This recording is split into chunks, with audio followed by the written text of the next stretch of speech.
Morning, I hope you're all very well. Now, I've had lots of questions this week about the plug-in grant that's available here in the UK and the announcement that, well, is it going to be scrapped? Is it going to be reduced? What's happening to it? It seems like there's a lot of confusion out there. So I thought, rather than continuing with that confusion, I'd put something together just to explain exactly what's going on and how that could affect you going forward in the future if you want to buy an electric vehicle.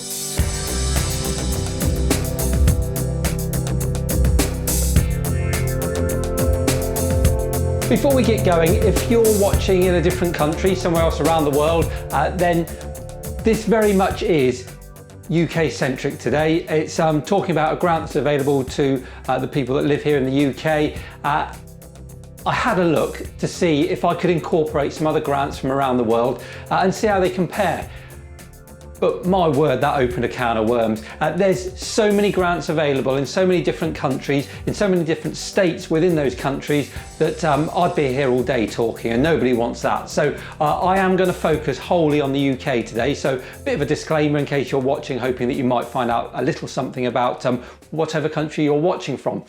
So with that in mind, let's have a look at where we've been up until now. Now, the UK, since I think it was 2011, introduced some incentives to try and get us, as the general public, buying average, and I say average, we're not talking about hypercars, supercars, all these other things. There was a cap to how much you're allowed to spend, but your average family, small, medium-sized electric vehicles. Now, those electric vehicles could be plug-in hybrids, or they could be full battery electric vehicles, or BEVs. It was brought in to try and bring into line the initial outlay, the initial cost of that vehicle with its petrol or diesel counterpart, because as we all know, as soon as you try and put a battery, etc., into a vehicle, it makes it significantly more expensive. So with the drive here in the UK to try and make the environment a greener place and reduce CO2 emissions, the government started allowing these a limited amount, but certainly they never got used up until now, of grants. And if you were looking to buy a full battery electric vehicle, they were quite generous. And over time, they've just sort of eroded away.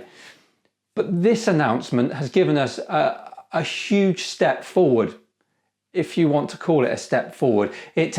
It's basically obliterated it as far as anyone is concerned other than people buying battery electric vehicles. So let me just explain to you what you used to get, or what you got up until the 9th of November 2018, which is when this whole scheme is going to change. So it was very much split into three categories, category 1, 2 and 3. And depending on where your vehicle sat within those categories, that made a difference on how much you could receive. Now, I have made a video before all about the OLEV government grants, how they work, what vehicles sit into them. I'll put a link to it. So I'm not going to go into depth about it, but I'm just going to give you a very quick overview. So category 1, the CO2 has to be less than 50 grams per kilometre of CO2. And the vehicle itself has to be able to travel at least 70 miles on its battery. Category 2, less than 50 grams per kilometre of CO2, and the vehicle has to have a range of between 10 and 69 miles. Category 3, CO2 between 50 and 75 grams per kilometre and a zero emissions range of 20 miles.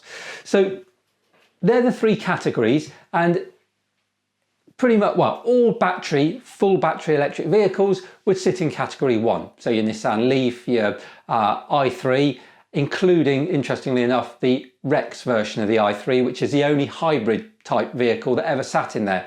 But of course, they're not going to make it anymore, so that no longer sits in there. Your Renault Zoe, all those original battery electric vehicles and all the ones coming through now, so your Kona, etc., they all sit in that category 1 class and attract the highest grant that you can get.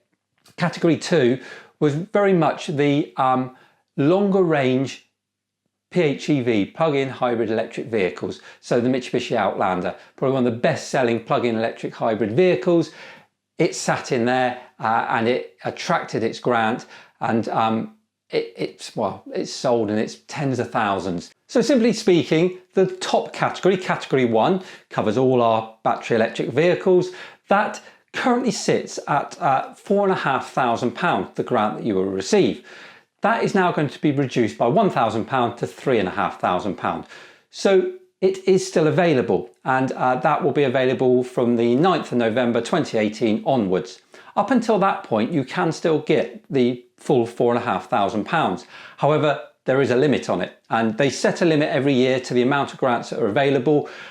This year, it looks like we're probably going to hit it. And over the last few days, since this announcement has come out, the sales have gone through the roof, and they're at the moment reporting in the press that they might not even make it to November before those grants have run out. So if you're watching this video today, when I've released it, might be worth hot-tailing it down to your dealer if you're in any mind at all to buy a BEV. So that's category 1, which is quite straightforward. You're just going to lose £1,000. You will continue to receive a grant.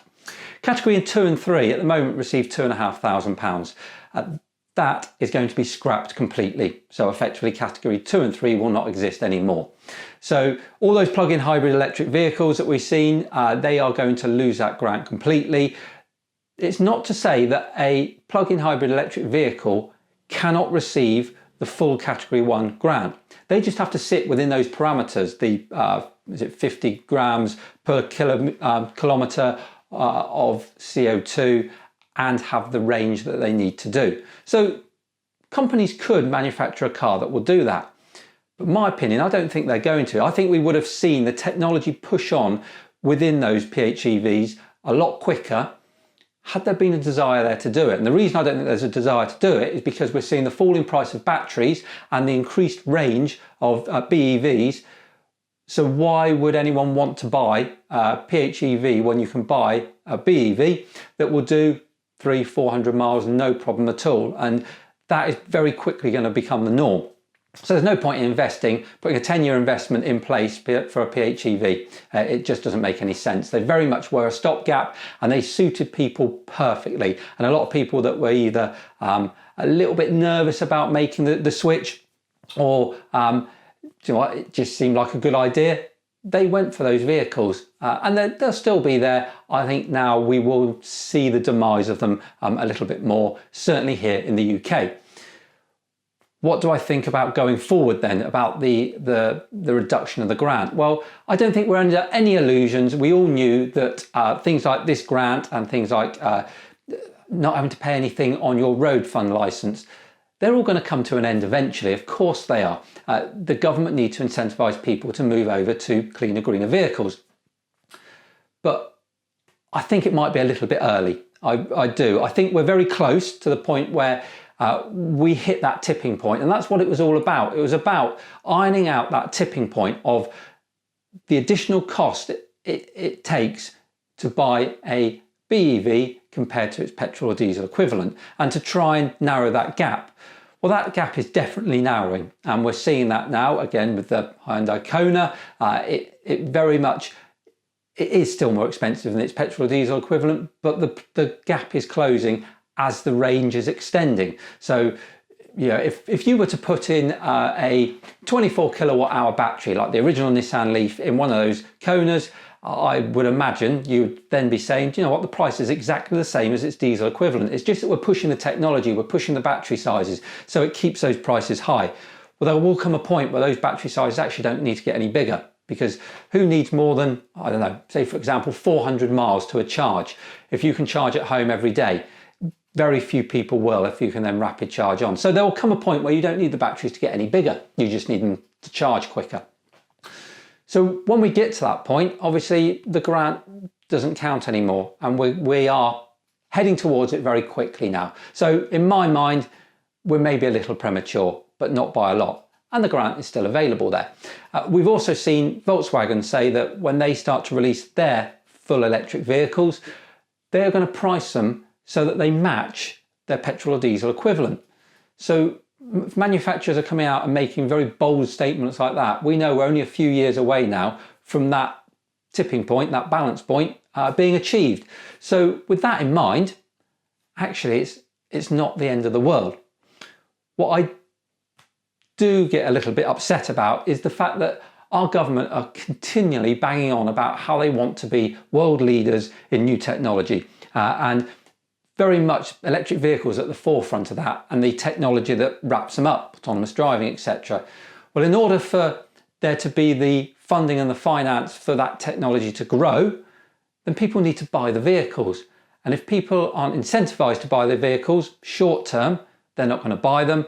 That money isn't going to be put back into the industry. And if that money isn't there, then we're not going to be at the forefront of the technology going forward. Now, I know there's investment from other places, but we've talked about it before. That investment very much is from private industry, and the government seem to be talking a very good game, but not actually supporting it financially. And we are where we are. So we know it was going to run out soon. We knew that it was going to change. Just a little bit early for my liking. But there we go. So hopefully that's cleared it up for you. All full battery electric vehicles will receive a reduced subsidy or grant of £3,500 as of the 9th of November 2018. Any other vehicle outside of that no longer qualifies for any grant whatsoever.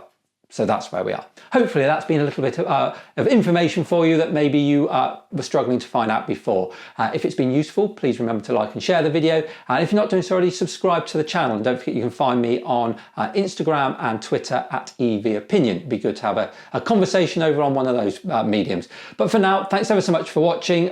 Enjoy the rest of your day, and I'll see you soon. Take care.